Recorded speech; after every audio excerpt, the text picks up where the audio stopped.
omwana akibulandinze East Africa Ntambi wangi nyako olutalo luno oluzeemu tujja okay lubaddewo ne lwasooka ne lubeerawo ne lubanga olusirise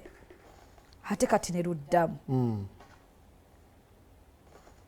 luyina amakulu gonna ngoba tunudde bwoti luyina amakulu babamalira buddi luyina amakulu luyina kye lugenda okwongerako like yes entalo zonna mu music zongerako ebintu bingi otunulira abafanzi bennyini luteekawo ebbugumu mu bo nabeera nga mu bafanzi baba badiscussinga abantu baabwe nti ono waffe yasinga ono waffe yasinga wamwe si yasinga nekibeera nga kibatwaliririza ku budde ku sayidi eyaabwe ogenda ku sayidi eya media yes nesaawa tuli kubanga twogera ku birungo ne kanyama ogenda ku sayidi ya business usangawo promoter omujagujagu nga Saimu asobola okuba nga ategekawo ngawe nategeka kyaleega omutwe tompeerako bintu byakunvuzibula pakyakulabirako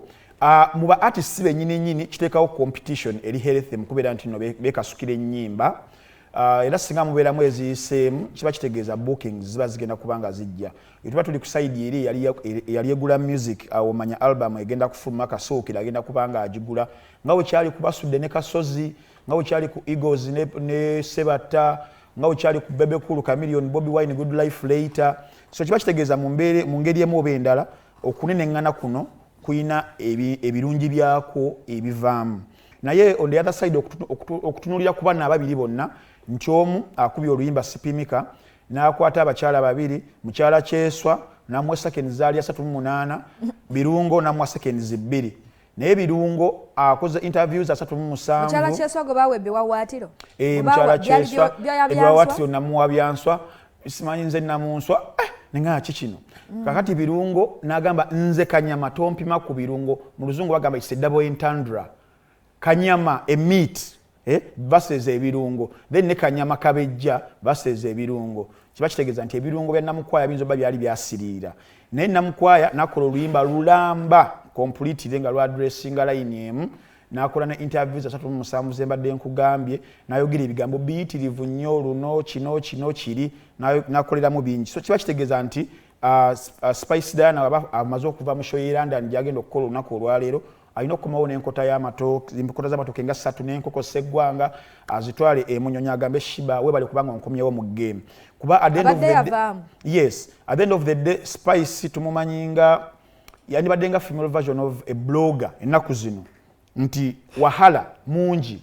ebigambo bingi ne music yabadde mutono as compared ku bigambo olaba olutalo lwetuvuddemu kemabegaawo mwe yakubira oluyimba lwa mind your business era situation kumpi yemu lugenda okumaliriza okukola omwetooloolo nga lukunyuddeyo emitwalo gyali 22 egya views nga nange njifune wa Saimu official oba kitegeera ogenda kusipimika nti n'oba ogenze Arua n'oba ogenze Kabale n'oba ogenze Kitugumu oba Apak oba Pakwaki buli muntu agamba sipimika naye olaba ate ennyimba Sheebah gundi zafulumiza Spice in that span ne wali ku roundabout y'Ekibuye mugambi abeera Salama Road tizibali tezinaba kubanga zisukkawo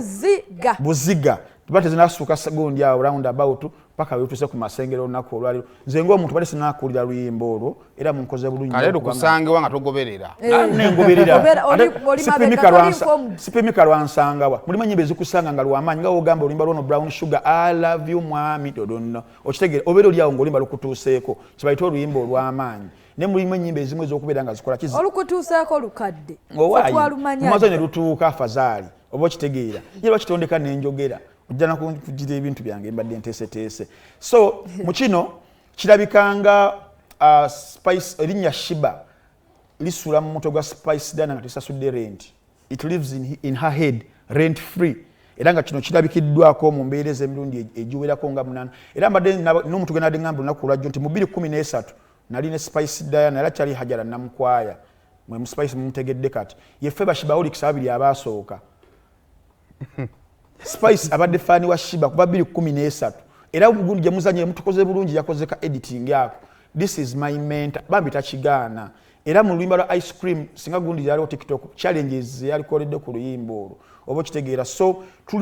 tulaba olutalo saawa zino olwa master ne apprentice we tulengera olutalo saawa zino tugeza kugeraageranya general na askari oba kitegeera omu kale tubitegedde discography tugende mu catalogo tugende mu concerts ezikoleddwa tugende mu hits zibafulumiza zonna tugende mu fan base kugaba tewaliwo box name ku lwange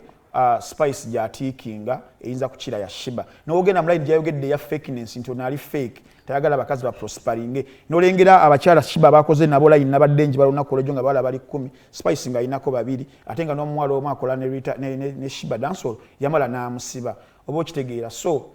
kibi nnyo bambi birungo naye yebaza nnyo Sheebah okubanga am keeping the mawulire tufunye another little puzzle in Spice Dianah Kasiria Bazdai Kasiria wanji tugambe nti essaawa zino Sheebah yalina bendera ya music nti naddala mu bakyala nti buli alina kyanoonya okuyisaawo buli alina kyayagala okuyisaawo buli anoonya okufuna hiti buli anoonya okwogerwako si kyogerera ku Spice ng'omuntu nkyogera wamu